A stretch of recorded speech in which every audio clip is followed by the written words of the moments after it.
ఎవరిని ఎంప్లాయ్గా పెట్టారు? ఎవరు తీసుకెళ్ళి వీళ్ళకి ఇచ్చారు? డోర్ డెలివరీ అసలు ఉందా? ముందు ఎప్పుడు అసలు ఎప్పుడుంది? నాకు తెలిసి నేను 30 ఏళ్ళలో ఎప్పుడు చూడలే డోర్ డెలివరీ అన్నటువంటిది. మీరు పనిచేసి మీకేమైనా కనబడిందో నాది. మీ పల్లెటూళ్ళలో, నేను సిటీలో పని చేశాను కాబట్టి నాకు తెలియదు అనుకోవచ్చు. పల్లెటూళ్ళలో పని చేశారు కదా మీకు. అంటే సిబ్బంది లేరు, ఒక వాహనం లేదు, ఎలా ఇచ్చారనేది మరి మేజర్ డౌటే. అదే కాబట్టి అప్పుడు ఏం జరగల, జరిగిందని చెప్పి నమ్మించుతున్నారు మరి. ఒకటి. రెండో పాయింట్ ఏంటి, రేషన్ షాప్ దగ్గర 20 రోజుల పాటు 20 రోజుల వరకు ఎప్పుడైనా తీసుకునేవారు సౌకర్యం. ఇప్పుడు కూడా మీరు చెప్పండి ఆ పని. 10వ తారీఖు దాకా 15వ తారీఖు దాకా రేషన్ వెహికల్, ఇంకొక 5 రోజుల పాటు అక్కడ పెడతామని చెప్పండి. కానీ ఆ వ్యవస్థ తప్పనద్దు.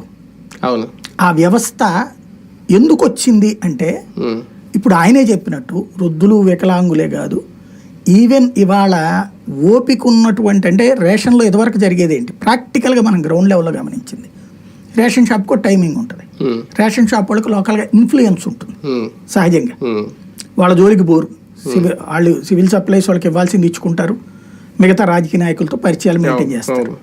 గ్రౌండ్ లెవెల్లో ఏమైపోతుంది, వీళ్ళు వెళ్ళినప్పుడు అది లేకపోవడము, వీళ్ళు పొద్దున్నే కూలికి వెళ్ళిపోతారు. అప్పుడు ఎవడిస్తాడు రేషన్?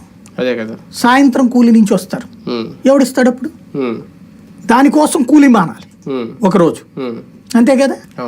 అదే సందర్భంలో ఆ కూలికి సంబంధించినటువంటి పని ఆగిపోతుంది. ఒక్కోసారి 2-3 రోజుల దాకా పట్టే పరిస్థితి ఉంటుంది. అలాంటి సిచ్యుయేషన్తో పాటు అది వాళ్ళు తినేసేవాడు. 100కి 50-55% అవతలకే పోద్ది. 40-45% మంది మాత్రమే తీసుకుంటారు. మిగతా 55% నీకెంత డబ్బులు తీసుకుపో, అవలేదు కదా. అది ఎట్లాగుంటుంది? ఇప్పుడు బియ్యం బయట కొనుక్కుంటే 20 కిలోలు అంటే 40 800 అయితే వాళ్ళు ఎంత ఇస్తారు? 50-100 ఇస్తారు. అంటే రూపాయి పెద్ద 5 రూపాయల లెక్కలో ఇస్తారన్నమాట. తీసుకుని సర్దుకోవాలి, లేదా బెల్లము చింతపండు అవి తీసుకుపో అని చెప్తారు. అట్లా ఉండే సిచ్యుయేషన్ నుంచి ఇప్పుడు